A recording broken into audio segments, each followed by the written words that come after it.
Alright guys, in today's video we're going to be looking at something called conditional probability. Well, what is conditional probability? Conditional probability is going to be the probability of an event occurring given that another event has already occurred. The way we're going to kind of write these down or talk about these is we're going to say denoted P and then these parentheses B line A. And the way we read that is the probability of B given that A. So A would be the event that has sort of already occurred, and B would be the new event that we're judging the probability of. All right, so let's look at an example. So we got two cards that are selected in sequence from a standard deck. We find the probability that the second card is a queen, given that the first card is a king. All right, and we're going to assume that we're not putting the king back in. Okay? Now, because the first card is a king, and it's not replaced, the remaining deck has 51 cards. Okay? Now we should start learning these things about a deck of cards, that a deck of cards has 4 of each type, so it would have 4 queens. Okay? So because it has 51 cards and 4 of those are queens, the probability that the second card is a queen, given that the first card was a king, would be 4 out of the 51 remaining cards, which would be approximately 0.078 if we punch that in the calculator.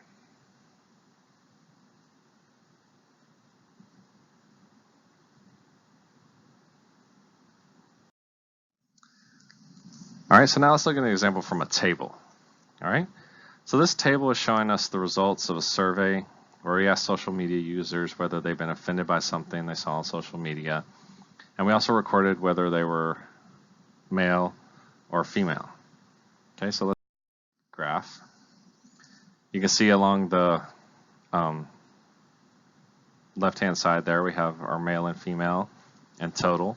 And on the right-hand side we have our yes, no to the question, have you been offended by something on social media? And then our totals at the end there. All right. Well, our question was asking, what's the probability of them being male given that they were offended? So we want to look at the total number of offended users, which said yes, and that was 1,151. Well, of those 1,151, 532 of those are males. The probability of being male, given that you were offended, would be 532 out of the 1,151, which if we punch that in the calculator would be approximately 0.462. So notice our given became our denominator. Okay, we were given that they were offended, so we took the total of everyone offended.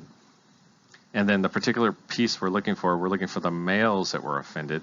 That became the numerator, the top of our fraction.